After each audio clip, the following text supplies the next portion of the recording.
یزید کی لاش چند دن تک چیل کبوں کی دعوت میں رہی۔ یزید کی سڑی ہوئی لاش کو دفن کیا گیا، اور آج بھی یزید کی قبر شام میں کسی گندگی کے ڈھیر میں دبی ہوئی ہے، جس کا کسی کو علم تک نہیں۔ السلام علیکم یا علی علیہ السلام مدد۔ بسم اللہ الرحمن الرحیم۔ سب سے پہلے میں آپ لوگوں کو یزید کا دور حکومت بتاؤں گا کہ یزید کی حکومت کتنے سال تک رہی اور اس کا دور حکومت کیسا تھا۔ سب سے پہلا سال جو تھا اس میں نبی کریم صلی اللہ علیہ وآلہ وسلم کے نواسے امام حسین علیہ السلام کو قتل اور ان کی خواتین کو قید کیا گیا۔ جو دور حکومت کا دوسرا سال تھا اس میں مدینہ پر حملہ کیا گیا، جس میں تقریباً 10,000 افراد کو قتل کیا گیا۔ اس کی فوج میں جنسی تشدد کر کے تقریباً 1,000 عورتوں کو حاملہ کیا۔ مسجد نبوی میں گھوڑے باندھے گئے اور 3 دن تک مسجد نبوی میں اذان اور نماز نہیں ہوئی۔ جو دور حکومت کا تیسرا سال تھا اس میں مکہ پر حملہ کیا گیا اور مسلمانوں کے قبلہ خانہ کعبہ کو آگ لگائی اور اعلان کروایا کہ نعوذ باللہ نبوت بنو ہاشم کا ایک ڈھونگ تھا، نہ کوئی وحی آئی اور نہ ہی کوئی فرشتہ آیا۔ اس کا حوالہ جات نیچے دیا گیا ہے، آپ خود بھی اس کی تحقیق کر سکتے ہیں۔ اب یزید کی عبرت ناک موت کا احوال جانتے ہیں۔ تو یزید وہ لعنتی انسان کے نام پر بھیڑیا تھا جس نے امام حسین علیہ السلام کو قتل کروا دیا، اور وہ اس ظلم سے یہ سوچتا تھا کہ میرے اس ظلم سے عرب کے لوگ میری بیعت کریں گے، میرے سامنے جھکیں گے اور امام حسین علیہ السلام کے بعد بھی میرے سامنے سر نہیں اٹھائیں گے۔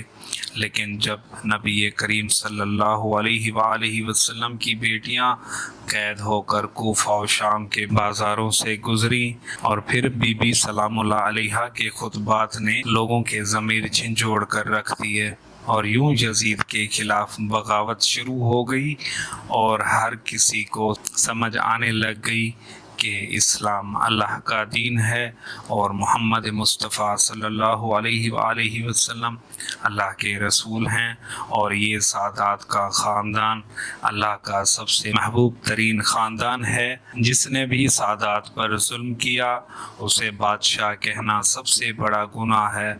اور یوں مدینہ والوں نے یزید کی بیعت سے انکار کر دیا۔ یزید نے مدینہ پر حملہ کر دیا اور ثابت کر دیا کہ اسلام اور اللہ کا کتنا بڑا دشمن تھا۔ تاریخ گواہ ہے کہ یزید کی فوج نے 3 دن تک مسجد نبوی میں اپنے گھوڑے باندھے رکھے اور اصحاب رسول صلی اللہ علیہ وآلہ وسلم کی بے حرمتی کرتے رہے۔ مکہ سے بھی یزید کے خلاف بغاوت بڑھنے لگی۔ یزید نے پھر خانہ کعبہ پر حملہ کیا اور خانہ کعبہ کو آگ لگا دی۔ اس واقعے کو آج بھی واقعہ ہرا کے نام سے یاد کیا جاتا ہے۔ ہر کوئی یزید پر لعنت کرتا تھا۔ یزید کسی کو بھی اپنے خلاف دیکھتا تو اس کا سر قلم کروا دیتا تھا، لیکن اللہ کی عدالت انصاف ضرور کرتی ہے۔ بے شک واقع کربلا کے بعد یزید ایک مزید مرض میں مبتلا ہو گیا۔ پیٹ کا درد اور آنتوں کی تکلیف سے اتنا لاچار ہو گیا کہ ایسے تڑپنے لگا جیسے ایک مچھلی بغیر پانی کے تڑپتی ہے۔ اس کی آنتیں جلنے لگیں اور وہاں کے حکیم پریشان تھے کہ یہ کس طرح کا مرض ہے۔ یزید کا پیٹ اندر سے ختم ہو رہا تھا، مطلب کہ جل رہا تھا۔ یزید کو اتنی پیاس لگتی تھی کہ وہ پانی کے لیے ترستا تھا، مگر جیسے ہی وہ پانی پیتا تو وہی پانی اس کے پیٹ کو جلا کر رکھ دیتا تھا اور وہ اپنا سر پیٹتا رہتا تھا۔ یزید کی ایسی حالت کو دیکھ کر یزید کے ہمراہ جتنے بھی لوگ تھے وہ یہی کہتے تھے کہ یہ اس جرم کی سزا ہے جو اس نے حسین ابن علی علیہ السلام کو پیاسا رکھ کر کیا۔ جب یزید کو اپنی موت کا یقین ہونے لگا تو اس نے اپنے بیٹے معاویہ بن یزید کو مرگ بستر پر بلایا اور اپنی سلطنت کے بارے میں کہا کہ اب یہ حکومت اور تخت تمہیں مبارک ہو۔ معاویہ بن یزید کا یہ سننا تھا کہ اس نے بے ساختہ چیخ مار کر بے حد ذلت اور حقارت کی نظر سے دیکھتے ہوئے اپنے باپ کی پیشکش کو ٹھکرا دیا اور کہنے لگا کہ میں ایسے تخت پر نہیں بیٹھ سکتا جس پر آل رسول صلی اللہ علیہ وآلہ وسلم کے خون کے دھبے ہوں، اور اس دربار کو ہرگز قبول نہیں کر سکتا جہاں آل رسول کو ٹھہرایا گیا ہو۔ اور ساتھ یہ بھی کہا کہ خدا مجھے اس منحوس ریاست سے محفوظ رکھے جس کی بنیاد آل رسول صلی اللہ علیہ وآلہ وسلم کے خون سے رکھی گئی ہو۔ یزید نے جیسے ہی اپنے بیٹے کے یہ الفاظ سنے تو وہ مزید تڑپ کر رہ گیا اور اس کی بیماری میں مزید اضافہ ہوتا گیا، یہاں تک کہ یزید کی موت سے پہلے یزید کی آنتیں بالکل سڑ گئی تھی اور اس پر کیڑے پڑ گئے تھے۔ اس لعنتی یزید سے اتنی گندی بو آنے لگی کہ کوئی بھی اس کے پاس نہیں آتا تھا۔ مختلف اقسام کے خوشبو استعمال کیے گئے مگر اس کے جسم کی بدبو ختم ہونے کا نام تک نہیں لیتی تھی، یہاں تک کہ کوئی حکیم بھی اس کے قریب نہیں آتا تھا۔ اگر کوئی آتا بھی تھا تو وہ بھی اپنے منہ اور ناک کو پوری طرح لپیٹ کر آتا تھا۔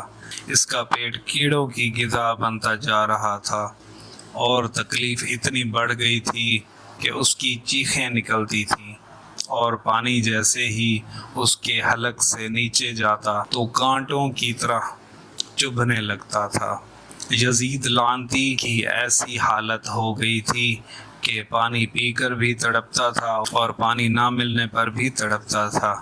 یزید کو ہمیشہ ہی نشہ کی حالت میں رکھا جاتا تھا اور شراب دی جاتی تھی تاکہ وہ نشہ کی حالت میں اپنی بیماری کا درد محسوس نہ کر سکے۔ ایک دفعہ یزید نے اپنے قریبیوں سے پوچھا کہ میرا وہ بندر کہاں ہے جو ہمیشہ میرے ساتھ رہتا تھا؟ لوگوں نے کہا کہ شاید وہ جنگل کی طرف نکلا ہے۔ یزید نے فوراً ہی اپنا گھوڑا نکالا اور جنگل کی طرف روانہ ہوا۔ تو جیسے ہی وہ اپنے گھوڑے کو لے کر باہر نکلا تو گھوڑے نے نواس رسول صلی اللہ علیہ وآلہ وسلم کے قاتل کو اپنی پیٹھ سے گرا دیا اور یزید کا پاؤں گھوڑے کی رکاب میں پھنس گیا۔ گھوڑا بھاگتا رہا اور یزید زمین پر گھسیٹتے گھسیٹتے اس کا سر ایک پتھر پر جا ٹکرایا، لیکن گھوڑا پھر بھی نہ رکا، یہاں تک کہ اس کا پورا جسم ٹکڑے ٹکڑے ہو گیا اور یزید کی لاش چند دن تک چیل کبوں کی دعوت میں رہی۔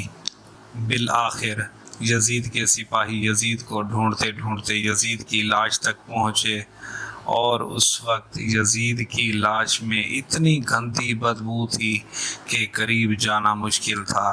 بالآخر ساتھ میں ہی ایک گڑھا کھودا اور یزید کی سڑی ہوئی لاش کو دفن کیا گیا، اور آج بھی یزید کی قبر شام میں کسی گندگی کے ڈھیر میں دبی ہوئی ہے جس کا کسی کو علم تک نہیں، اور یزید کا نام سنتے ہی تمام عالم اسلام کے لوگ اس پر لعنت کرتے ہیں۔